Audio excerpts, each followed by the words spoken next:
Okay guys, so ito yung mga kinat natin na pieces. Pasensya na. Akala ko kasi kanina na record ko yung mga sukat, hindi pala. So, ulit tayo guys.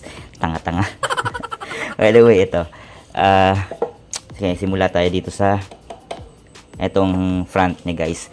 Yung front natin guys is medyo na bago lang. But ito is 14 by 11. Yan. So, wait lang, hirap. Ayan, 14 inches yung haba. Okay, by 11 inches. Ayan. Tapos yung top niya guys is 10 inches. Ayan, by 11 inches. Ayan. So, same lang ng sukat ng top at saka yung sa bottom guys ha. Okay. So, yung back naman. Yung back natin guys is 14 inches by 11 inches. Ayan. Okay. Tapos yung side guys is eto 15.7 inches by 10 inches. Okay. So nag-add lang ako ng 1.7 kasi 14 inches yung taas ng ating back. So naging yung side natin is 15.7 kasi 1.7 yung kapal ng ating plyboard pag dalawa yung combine. Okay, so ito na yung building process guys. Ayan, so inuna ko muna yung sa top tapos sa bottom na. Alright.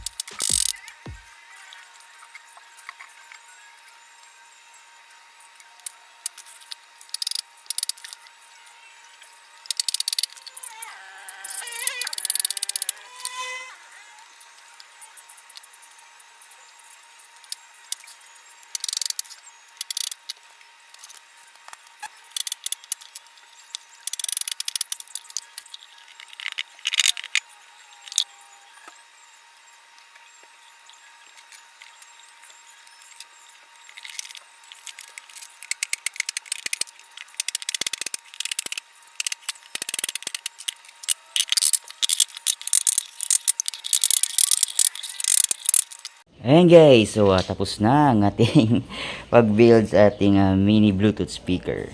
Ayan. Simple lang guys. Yung mga ito, iga-grinder lang natin yan guys para matanggal. Tapos router and then yun, tapos na. Pintura na. So, continue tayo. Alright. Okay, ayan guys, tapos na nating lihaan. Okay. Na router na rin. Ayan. Tapos nalihaan. So next step natin dito guys is magmamasilya tayo. Diyan. Silyahan natin yan dyan. Dumi na ng kamay ko guys. Anyway, yan. Masilyahan natin yan. Yung mga may butas-butas. Ayan. Alright. Okay guys. So ito na nga yung update sa ating ginawang mini Bluetooth speaker. Ayan. So minasilyahan na natin. Ito nga, gamit pa rin natin itong RJ London wall patty. Alright. So, guys, pag natuyo yan, lilihain natin. Ay, may natira pa. So, lalagyan natin yan.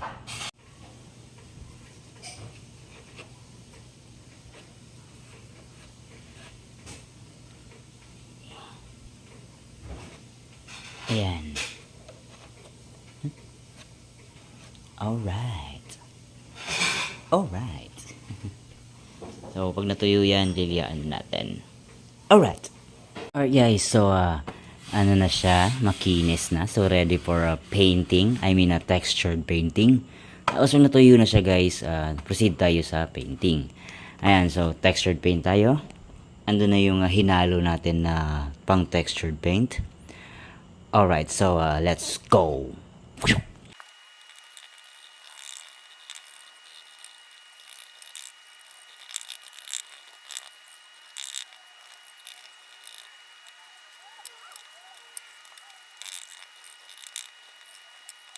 Okay, yan guys. So, inuna natin yung mga sulok kasi hindi yan abot ng ating roller. So, baliktarin na natin to. At saka, para makapokus tayo sa iba't ibang parte ng box. Alright, so, let's go.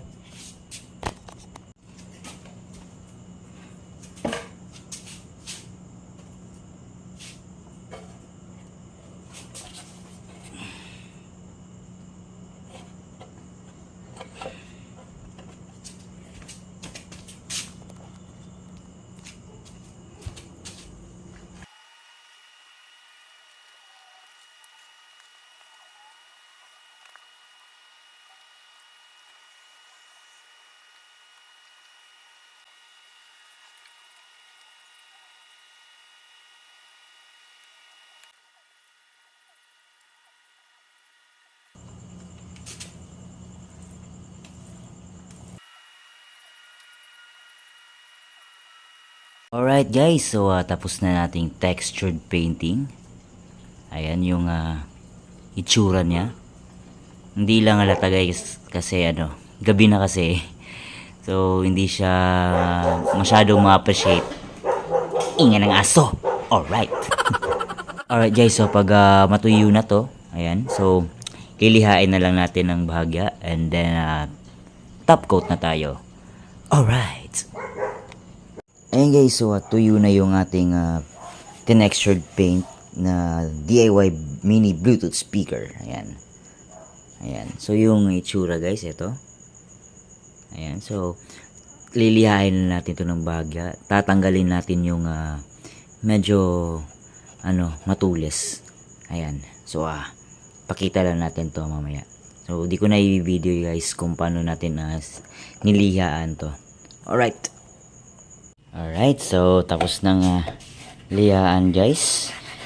Ayan, medyo smooth na siya. So naiwan lang yung may textured pa rin. Ayan. Pero nawala na yung mga matutulis guys. Ayan. So ready for painting na to siya guys. So yung gagamitin lang natin na pintura is yung elastomeric na kulay black. So medyo matte finish siya guys at saka rubberized. Ayan, so matibay siya. So let's go!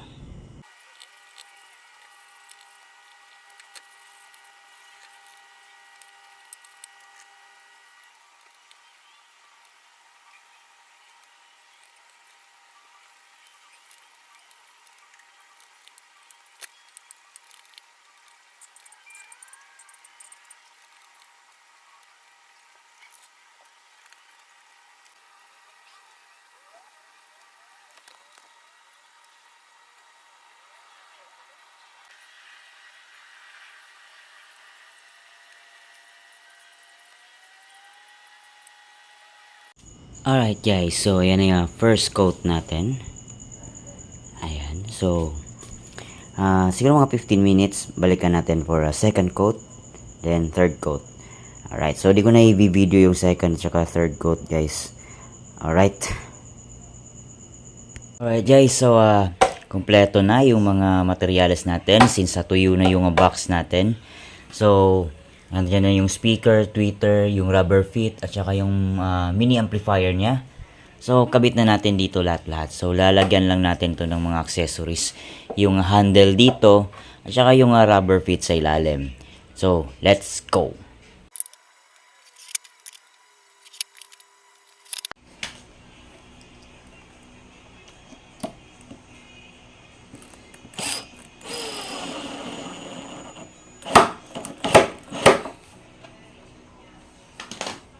Okay, next natin ilagay is itong kanyang lifter or handle. So, let's go.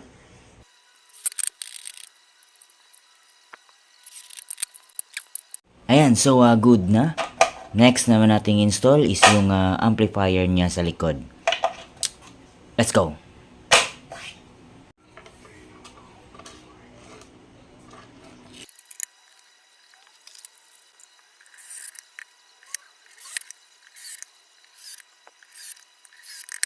Ayan guys, so na-install na natin yung ating amplifier. So next step natin is lalagyan muna natin siya ng fiber fill para kahit papano malambot-lambot naman din yung bass niya. Alright! Ayan guys, so prepare na ang ating fiber fill. Lagay natin sa loob. So let's go!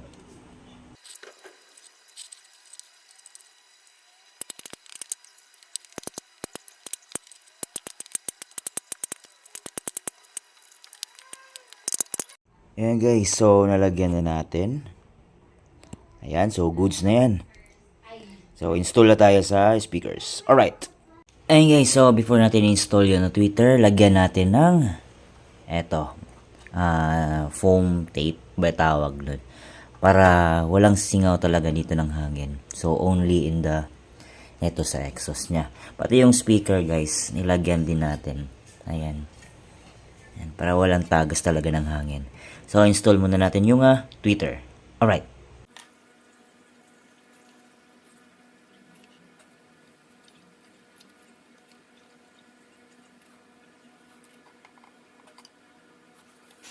And guys, so nahinang na natin. So screw na natin yung Twitter. Alright.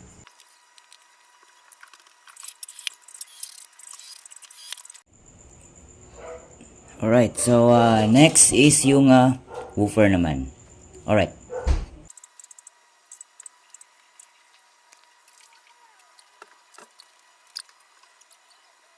Ayan guys, so nahinang na natin. So assemble na natin. Alright.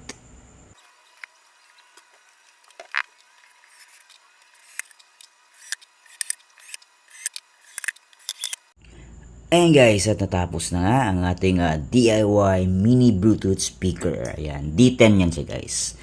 Alright. So, ganyan lang ang screen natin. Tapos, ito yung handle niya. Ayan. Ayan, tapos dito yung labasan ng hangin. Ayan, two-way lang siya guys. Tapos yung sa likod. Ayan, ganyan lang yung itsura niya guys. Alright, so, test natin. Alright guys, so yung ating sound check is itong Erling. Ayan, para walang copyright. So, volume lang natin, siguro mga 80% lang dito. Tapos yung sa amplifier ng speaker is 12 o'clock lang lahat, yung bass, yung treble. So, dito is mga 80% lang sa cellphone. So, let's go.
Okay, so yun lang muna, tapos sa microphone na naman. Alright, so di ko na to i-cut guys Alright. So ito yung gagamitin natin na microphone. Eto. Alright, so saksakan sa likod.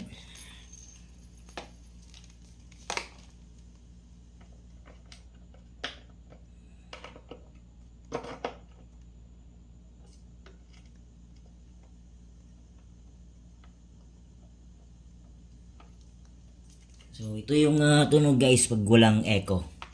Mic check, 1, 2.